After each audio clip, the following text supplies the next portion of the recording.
మా latest videos కోసం మా ఈ తెలుగు న్యూస్ ఛానల్ సబ్స్క్రైబ్ చేసి గంట సింబల్ యాక్టివేట్ చేసుకోండి. రేపు శని త్రయోదశి సాయంత్రం 5:30 నుండి 6:15 మధ్యలో గుమ్మంపై ఈ నీటిని చల్లితే మీ ఇంట్లోకి కోట్లు నడుచుకుంటూ వస్తాయి. మీ సమస్యలన్నీ కూడా తీరిపోతాయి. శని త్రయోదశి రోజు సాయంత్రం పూట ఈ నీటిని గుమ్మంపై చల్లితే మీకు ఉన్న శని బాధలన్నీ కూడా తొలగిపోతాయి. శని అనుగ్రహం మీకు కలుగుతుంది. ఈ నీటికి చాలా శక్తి ఉంటుంది. ఈ నీటిని శని త్రయోదశి రోజు సాయంత్రం 5:30 నుండి 6:15 మధ్యలో గుమ్మంపై చల్లితే మీ ఇంటిలో ఉన్న దరిద్రమంతా కూడా పోతుంది. లక్ష్మీదేవి అనుగ్రహంతో పాటు శనిదేవుని అనుగ్రహం కూడా లభిస్తుంది. లక్ష్మీదేవి అనుగ్రహం కలిగితే మీ ఇల్లు సిరి సంపదలతో నిండిపోతుంది. శని భగవానుడి అనుగ్రహం కలిగితే మీ జీవితం ఆనందంగా ఉంటుంది. మనశ్శాంతి, సమాజంలో మంచి గుర్తింపు లభిస్తాయి. పూర్వకాలంలో మన రాజులు కూడా శని త్రయోదశి నాడు శనిని పూజించి మంచి లాభాలను పొందేవారు. ఈ శని త్రయోదశి అంటే శనికి చాలా ఇష్టం. దోషాలను పోగొట్టి మానవులు కోరుకున్న కోరికలను తీర్చే శుభ ఫలితాలను అందించేవాడు శనీశ్వరుడు. శనిదేవుడు అంటే చాలామంది భయపడిపోతూ ఉంటారు. వాస్తవానికి శనిదేవుడు చాలా మంచివాడు. అమ్మా నాన్నల ప్రేమను శనిదేవుడు చూపిస్తాడు. శని భగవానుడు అంటే నీతి, న్యాయము, ధర్మబద్ధతకు కట్టుబడి ఉంటాడు. గోచార రీత్యా శనిదేవుని అశుభ దృష్టి ఉన్నవారు భక్తితో కొలిచి ధర్మబద్ధంగా జీవించే వారిని ఎలాంటి కీడు చేయకుండా కాపాడుతాడు. శనీశ్వరుడు సూర్యభగవానుడికి, ఛాయాదేవికి కలిగిన కుమారుడని శాస్త్రాలు చెప్తూ ఉన్నాయి. సోదరుడు యమధర్మరాజు, సోదరి యమున, స్నేహితులు హనుమాన్, కాలభైరవుడు. నిజానికి శని భగవానుణ్ణి మనసారా పూజించి ఆరాధించే భక్తులను కష్టాల నుంచి గట్టెక్కించే కరుణామూర్తి శనీశ్వరుడు. ఏ త్రయోదశి అయితే శనివారంతో కూడి ఉంటుందో ఆ రోజు శనిగ్రహాన్ని శనీశ్వరుడిగా సంబోధించి పరమశివుడు వరం ఇచ్చాడని పండితులు చెప్తూ ఉన్నారు. మరి రేపు శని త్రయోదశి రోజు సాయంత్రం 5:30 నుండి 6:15 మధ్యలో గుమ్మంపై ఏ నీటిని చల్లాలో ఇప్పుడు మనం ఈ వీడియోలో వివరంగా తెలుసుకుందాం. అంతకన్నా ముందు మా వీడియో నచ్చితే లైక్ చేసి షేర్ చేయండి. అలాగే మా ఛానల్ని కూడా సబ్స్క్రైబ్ చేసుకొని మాకు సపోర్ట్ చేయండి. ఇక వీడియోలోకి వస్తే, సౌర కుటుంబ వ్యవస్థలోనే అత్యంత బలమైన గ్రహాలలో శని గ్రహం కూడా ఒకటి. అన్ని గ్రహాలలో శనికి మాత్రమే అత్యంత గొప్ప స్థానం ఉంది. దానికి కారణం ఏమిటో శని పురాణంలో చెప్పబడిన ఒక కథను తెలుసుకుందాం. ఒకసారి అన్ని గ్రహాలు ఒక విషయంపై చర్చ చేసుకున్నాయి. ఆ చర్చలో ఎవరంటే ఎవరు గొప్ప అని వాగ్వాదాలు జరిగాయి. అందరిలో నేను గొప్ప అంటే నేను గొప్ప అని వదించుకోసాగారు. ఈ చర్చ ఎంతకీ తేలకపోవటంతో అత్యంత గొప్ప రాజు అయిన విక్రమాదిత్యుని సంప్రదించారు. విక్రమాదిత్యునికి న్యాయ విచారణలో గొప్ప రాజుగా పేరు ఉంది. అందుకని విక్రమాదిత్యుడు ఏ తీర్పు చెప్పినా అందరూ విశ్వసిస్తారు, పాటిస్తారు. కావున ఈ ప్రశ్న విక్రమాదిత్యుని ముందుకు చేరింది. విక్రమాదిత్యుడు తన సపరివారాన్ని పిలిచి 7 రకాల లోహాలతో తయారు చేయించిన 7 కుర్చీలను ఏర్పాటు చేయమని ఆదేశించగా వారు విక్రమాదిత్యుడు ఆజ్ఞాపించినట్లే చేశారు. అన్ని గ్రహాలను ఒక్కొక్క కుర్చీలో ఆసీనులు కమ్మని సూచించాడు. ఇనుము శనిదేవుడికి అత్యంత ప్రీతిపాత్రమైనది కావటంతో అన్నిటికన్నా చివరిలో ఉన్న ఇనుము కుర్చీపై ఆసీనుడయ్యాడు. రాజు వెంటనే మీరు ఎంచుకున్న కుర్చీల ద్వారా మీ స్థానాలను మీరే నిర్ణయించుకున్నారు అని ప్రకటించాడు. కానీ విక్రమాదిత్యుని న్యాయం శనిదేవునికి నచ్చలేదు. అత్యంత హేయమైన న్యాయంగా భావించి బాధపడ్డారు. వెంటనే గంభీరమైన స్వరంతో, ఓ రాజా, నా గురించి మీకు కనీస అవగాహన లేదు. అందుకే ఇటువంటి న్యాయాన్ని సూచించావు.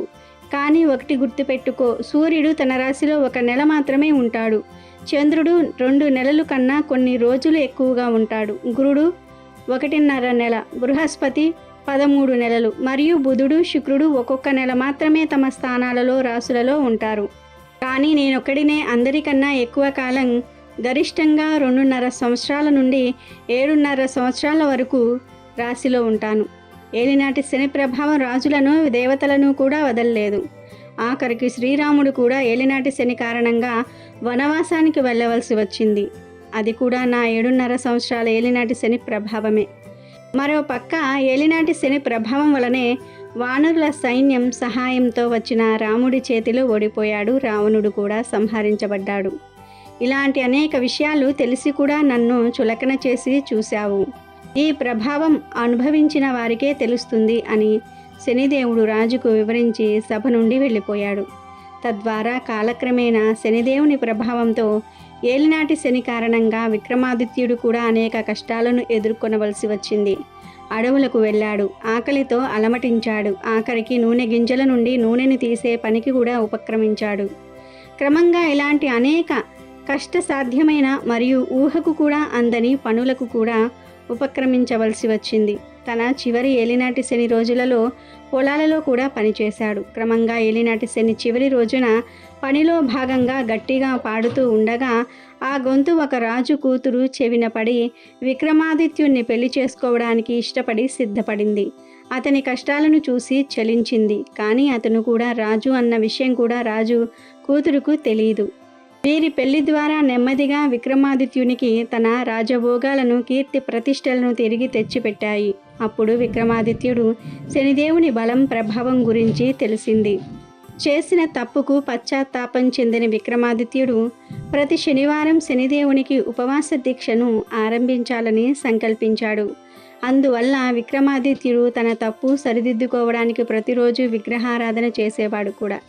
తన ఉపవాస దీక్షా కాలాన్ని పూర్తి చేసుకున్న తర్వాత తన రాజభోగ వైభోగాలను తిరిగి పొంది సుఖ సంతోషాలతో రాజ్యపాలన చేసేవాడు. అప్పటి నుండి శనిదేవుని తన ప్రధాన ఆరాధ్య దైవంగా విక్రమాదిత్యుడు భావించాడు అని శని పురాణంలో చెప్పబడింది. ఇక ఈ శని త్రయోదశి నాడు ఉదయం శని హోర కాలంలో అనగా ఉదయం 6 గంటల నుండి 7 గంటల మధ్య కాలంలో రుద్రాభిషేకం చేసిన మంచి ఫలితాలు పొందవచ్చు. సాయంత్రం ప్రదోష వేళల్లో అనగా 5 గంటల 30 నిమిషాల నుండి 6 గంటల 30 నిమిషాల మధ్యకాలంలో శివాలయంలో నువ్వుల నూనెతో దీపారాధన చేసినచో శుభ ఫలితాలు పొందుతారు. శనివారం శ్రీ మహావిష్ణువుకి ఇష్టమైన రోజు. అలాగే త్రయోదశి పరమేశ్వరునికి ప్రీతికరమైనది. అందుకనే త్రయోదశి శనివారం నాడు వస్తే శివకేశవులకు అత్యంత ప్రీతిపాత్రమైన దినమని పెద్దలు పేర్కొంటారు. స్థితి లయకారులిద్దరికీ ఇష్టమైన రోజుగా శని త్రయోదశి స్థిరపడింది.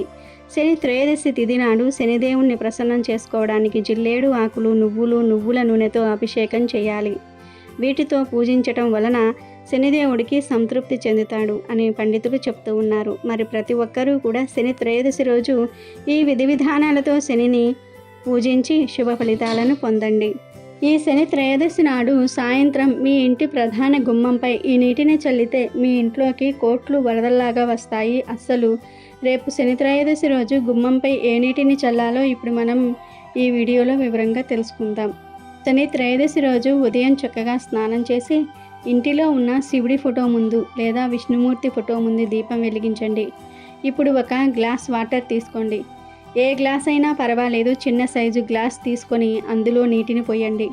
ఇప్పుడు అందులో కొన్ని నల్ల నువ్వులు వేయండి. ఈ పరిహారానికి నల్ల నువ్వులు ఇంపార్టెంట్. నల్ల నువ్వులు లేకపోతే ఒక రోజు ముందే షాప్కి వెళ్ళి తెచ్చుకోండి. ఇప్పుడు ఆ నల్ల నువ్వులను గ్లాస్ వాటర్లో వేయండి. 1 స్పూన్ నల్ల నువ్వులు వేస్తే సరిపోతుంది. నల్ల నువ్వులు గ్రహదోషాలను, నరదృష్టిని తొలగిస్తాయి. శని త్రయోదశి రోజు నీటిలో నల్ల నువ్వులను వేసి అందులో ఒక జిల్లేడు ఆకును కూడా వేసి ఆ నీటిని అలా పూజ గదిలో వదిలివేయండి. జిల్లేడు ఆకు, నల్ల నువ్వులు నీటిలోనే ఉంచాలి. ఇక ఈరోజు సాయంత్రం 5 గంటల 30 నిమిషాల కల్లా మీ పనులన్నీ కూడా పూర్తి చేసుకుని చక్కగా కాళ్ళు చేతులు కడుక్కోండి. ఇప్పుడు మీ పూజ గదిలోనికి వెళ్ళి దీపం వెలిగించి నల్ల నువ్వులు, జిల్లేడు ఆకు వేసిన గ్లాసుకు ధూపం చూపించి మీకు ఉన్న సమస్యలు చెప్పుకోండి.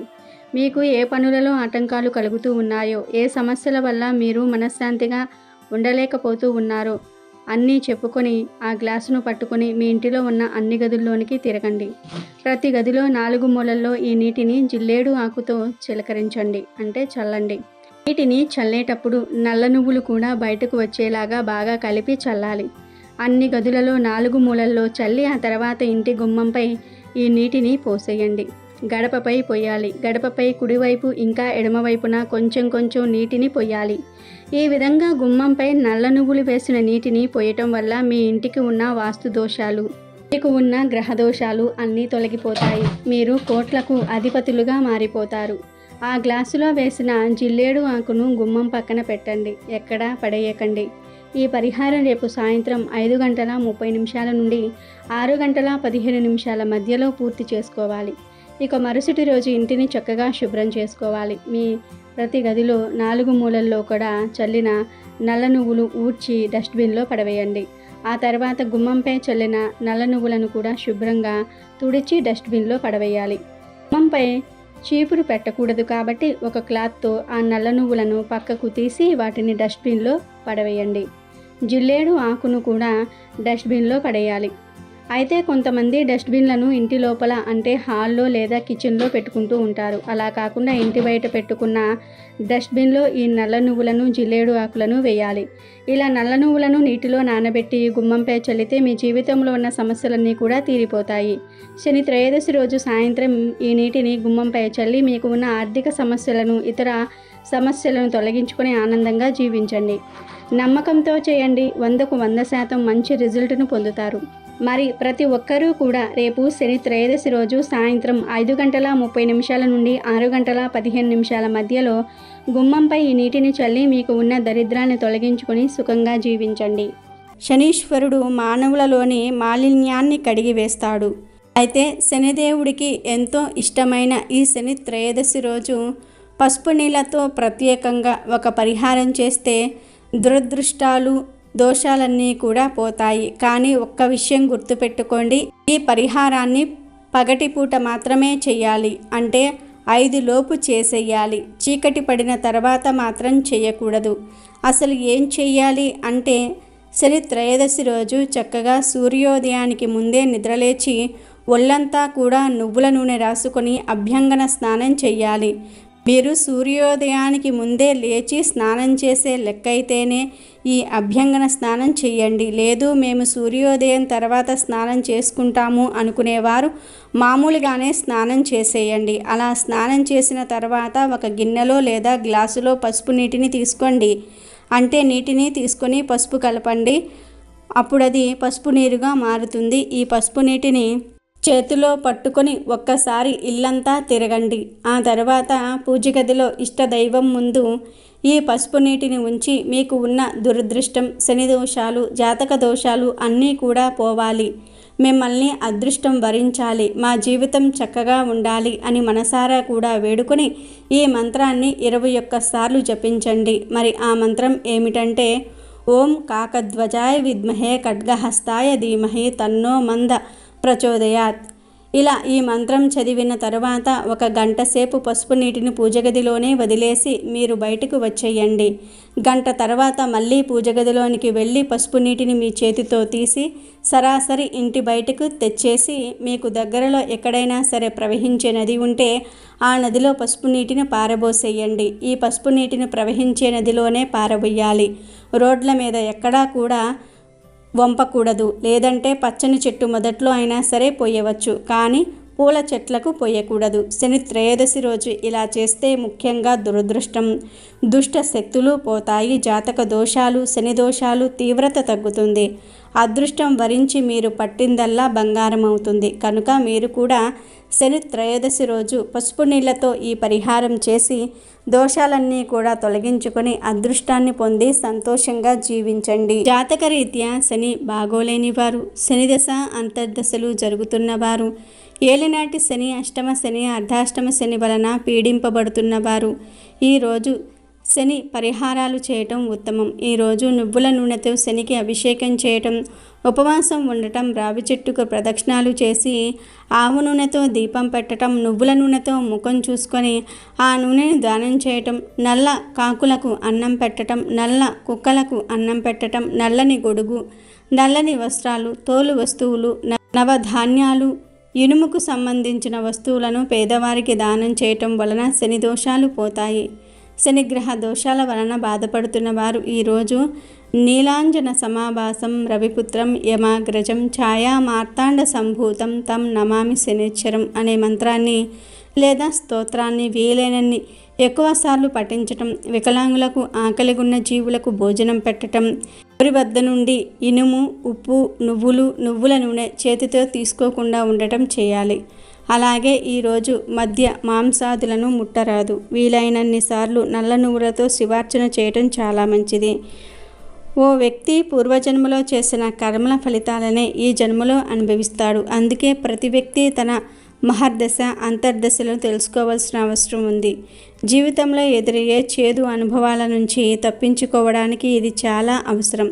శని మంచి దృష్టితో ఉంటే జీవితం ఆనందమయమవుతుంది. అదే శనిదేవుడు వక్ర దృష్టి పడిందంటే అంతే సంగతులు. ఆయన అనుగ్రహం ఉంటే రాజ్యాలేలే చక్రవర్తులు అవుతారు, లేదా అనేక ఇబ్బందుల పాలవుతారు. చెడు కార్యాల్లో నిమగ్నమైన వారినే శనీశ్వరుడు పీడిస్తూ ఉంటాడు. ఎంత దైవాంశ సంభూతులైన వారి వారి కర్మలను అనుసరించి ఫలితాలను అనుభవించి తీరాలి. చెడు కార్యాలకు పాల్పడిన వారికి శనిదేవుడు తప్పనిసరిగా శిక్ష విధిస్తాడు. పురాణాల ప్రకారం సూర్య భగవానుడు కర్మలకు సాక్షి అయితే శనిదేవుడు వాటి ఫలితాలను నిర్దేశిస్తాడు. ఆయా ఫలితాలను మాతృగర్భం నుండి వెలువడిన మరుక్షణం నుంచి అనుభవించటం మొదలవుతుంది. మంచి కార్యాలు చేసిన వారికి శనిదేవుడు చల్లగా చూసి అద్భుతమైన జీవితం ప్రసాదిస్తాడు. ఇది అర్థం చేసుకొని వారు శని భగవానుని క్రూరాత్మునిగా భావిస్తూ ఉంటారు. ఇది కేవలం మూర్ఖత్వం. శనిదేవుడికి భయపడటం అవివేకం. ఆయన మానవ కర్మలకు ప్రతిఫలాన్నిచ్చే దైవం. అలుపు సొలుపు లేకుండా బిజీగా ఉండే లైఫ్లో కొంచెం సమయాన్ని సత్కార్యాలకు కేటాయించాలి. నిజాయితీగా జీవించాలి. శనిదేవుడికి జీవరాశులపై కర్మల ఫలితాలను ఇచ్చే వరప్రదాదినిగా బాధ్యతలు ఉన్నాయి. ఆయన తన బాధ్యతలను నిజాయితీగా ఖచ్చితత్వంతో సమవర్తిగా నిర్వహిస్తూ ఉంటాడు. ఇందులో ఎటువంటి పక్షపాత బుద్ధి లేదు. దీనికోసం ఆయనను పూజించాలే కానీ భయపడకూడదు. ప్రకృతి నియమాలను అనుసరించి ఏ జీవైనా సరే తన వంశ పారంపర్య లక్షణాలను వదులుకోడు. శనిదేవుడు మంచి మార్గంలో నడిచే మానవులకు సేవకుడిలాగా, ముక్తి ధామానికి కొనిపోయే మార్గదర్శిలాగా కూడా పనిచేస్తూ ఉంటాడు. శనిదేవుని అనుగ్రహం పొందడానికి ఎన్నో మార్గాలున్నాయి. ముఖ్యంగా ఓర్పు సహనం కలిగి ఉండటం ప్రధానం.